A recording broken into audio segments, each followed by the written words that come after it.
Les artistes présentés à la Vieille Église activent nos capacités de projection vers l'inconnu, nos désirs de voyage entre fantasmes et illusions, mais convoquent aussi l'idée de domination et de conquête.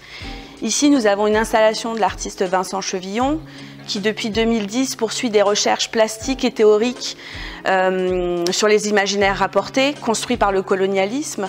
Donc on a une grande installation composée de différents objets, différentes images, qui sont tous porteurs de sens, qui ont tous un symbole, parce qu'ils sont au milieu de plusieurs histoires, de différentes époques, de différents lieux, mais qui sont quand même chargés de souffrance et de violence, parce que justement ils font penser à des époques passées ou récentes, peuplées de cette violence-là en l'occurrence.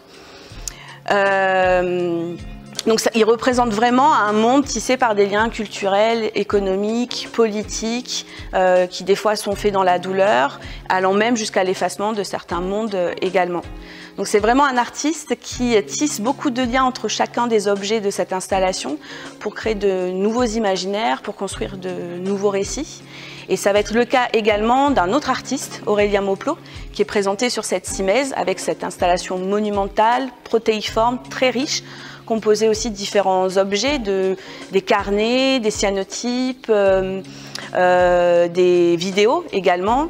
Alors lui, Aurélien Mauplot, il nous dévoile en fait ici une recherche en histoire ou en anthropologie qui raconte l'histoire d'une découverte d'une île inconnue qui s'appelle Moana Fa'aro, qui a été découverte 2 fois, en 1839 et en 2008. Et donc on suit toutes les étapes aussi de ces découvertes-là. Donc il a un peu comme un chercheur reconstitué le puzzle en allant chercher des archives différentes pour nous raconter cette histoire. Et donc on a voilà, un fémur qui a été trouvé sur l'île, fémur qui appartient à une espèce inconnue.